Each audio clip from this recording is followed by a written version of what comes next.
I'm talking with Alison Sunstrum, who's with GrowSafe Systems. They're based in Alberta, doing a lot of work here in the United States over the years with some various technologies for monitoring feed intake and some other really interesting applications that are kind of in the works or in application now. And so I just wanted to get an update on what you're doing. Maybe you could first tell us a little about the feed efficiency work that you've done over the years here at Colorado State University and with a lot of other research institutions, as well as with seed stock breeders around the country.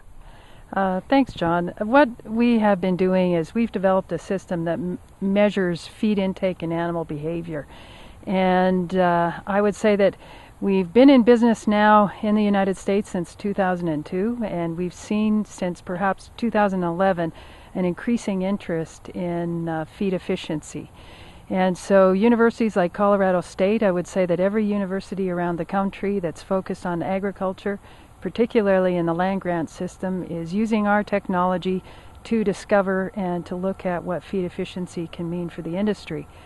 And places like Colorado State have expanded the technology into the industry, and we're starting to see now great interest from ranchers and farmers in looking at the feed efficiency of their herd. And I understand that you've been working on some kind of extensions of that same technology, as you mentioned, to look at cattle behavior and maybe as a means of monitoring health and perhaps diagnosing disease early in the process, maybe quicker than we could do using some of the conventional methods. That's correct. We've taken our technology to the feedlot now and also to the pasture. And we're starting to find that feeding behavior changes. So a change in how an animal eats or visits the feed trough, and also a change in water intake, the frequency and duration at the trough, as well as how much an animal drinks, gives us a great deal of information about an animal becoming ill.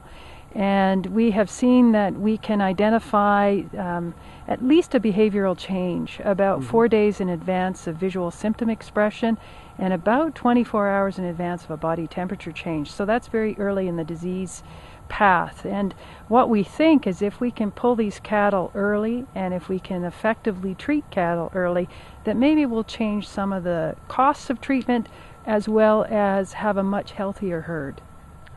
And I've seen some of those systems in operation, and maybe you could tell a little about how it works with using electronic ID and also sensors and weight sensors and so on that allow automated monitoring of all the cattle in a feed yard pen, for example.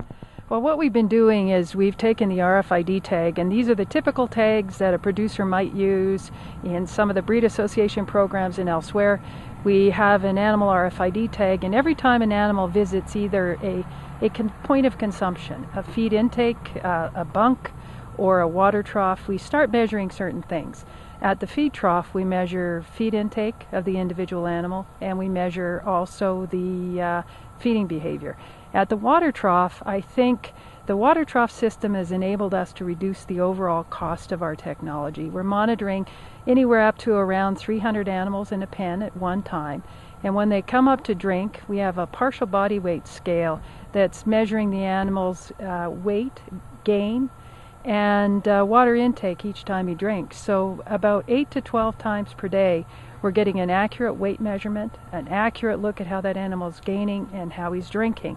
And all of that data gives us a number of things. It enables us to early detect change in behavior, which correlates to disease. And we also can optimally market cattle when the cost of gain begins to exceed the value of gain.